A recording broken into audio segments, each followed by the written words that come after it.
বাংলাদেশ আর্মির কাস্টডি থেকে তাকে আনা হয়েছিল। তিনি আবার সেখানে ফেরত যাবেন। আমরা যেদিন তাকে জিজ্ঞাসাবাদ করব, আমরা সেখান থেকে রিকুইজিশন দিয়ে তাকে আমরা নিয়ে এসে জিজ্ঞাসাবাদ করে আবার সেখানে রাখবো।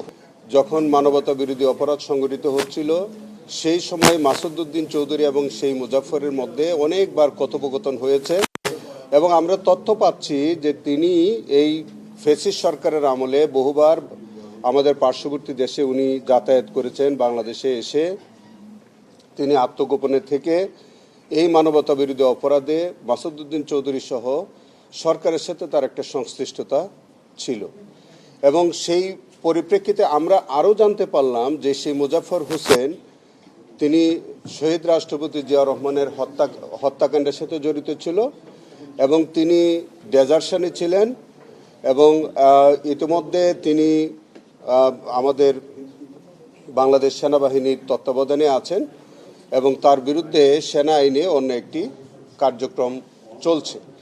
এইরকম একটি অবস্থার প্রেক্ষিতে আমরা তাকে এই মানবতা বিরোধী অপরাধের সংশ্লিষ্টতায় তাকে আমাদের এখানে এনে জিজ্ঞাসাবাদের জন্য আমরা আবেদন করেছিলাম। তারই ধারাবাহিকতায় একটা প্রোডাকশন ওয়ারেন্ট ইস্যু হয়েছিল। আপনারা জানেন যে আমাদের বাংলাদেশ আর্মির অ্যাডজুটেন্ট জেনারেল অফিসের থেকে আজকে তাকে ট্রাইব্যুনালে হাজির করা হয়েছিল। ট্রাইব্যুনালে হাজির হওয়ার পরে আমরা একটি আজকে নতুন করে দরখাস্ত দিয়ে বলেছি যে তাকে জিজ্ঞাসাবাদ করা প্রয়োজন এবং আমরা 2 দিনের জন্য তাকে, এটাকে আমরা রিমান্ড বলেন অথবা সেম হবে জিজ্ঞাসাবাদ যে অর্থেই বলেন, তাকে ইন্টারোগেশন আমাদের আইনে যেভাবে বলা আছে তাকে ইন্টারোগেশনের জন্য সেই আবেদনের পরিপ্রেক্ষিতে আজকে মাননীয় ট্রাইব্যুনাল তাকে 2 দিন জিজ্ঞাসাবাদের জন্য আমাদেরকে অনুমতি দিয়েছেন। তাকে কি কোনো সুনির্দিষ্ট মামলায় অ্যারেস্ট করা হয়েছে কিনা, জুলাই মামলায় কিনা? সেটা হচ্ছে আমাদের এখানে সুনির্দিষ্ট মামলায় গ্রেফতার করার বিধান নাই বা লাগে না। আমরা একটা মিস কেস ফাইল করি। আমরা যখন কাউকে সন্দেহ করি যে তিনি মানবতা বিরোধী অপরাধ অথবা যে কোনো অপরাধের সাথে আমাদের এই ট্রাইব্যুনালের এখতিয়ারাধীন কোনো মামলায় বা কোনো ঘটনার সাথে তার সম্পৃক্ততা আছে, তখন আমরা একটা মিস কেস ফাইল করি। সেই মিস কেসে আমরা জিজ্ঞাসাবাদের জন্য আমরা তাকে গ্রেফতার করতে পারি। আমরা সেই প্রক্রিয়ায় তাকে গ্রেফতার করেছি। আজকে তাকে আমরা জিজ্ঞাসাবাদ করব।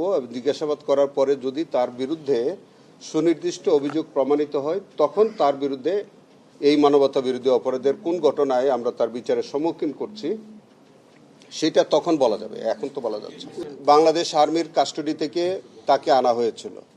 তিনি আবার সেখানে ফেরত যাবেন। আমরা যেদিন তাকে জিজ্ঞাসাবাদ করব, আমরা সেখান থেকে রিকুইজিশন দিয়ে তাকে আমরা নিয়ে এসে জিজ্ঞাসাবাদ করে আবার সেখানে রাখবো।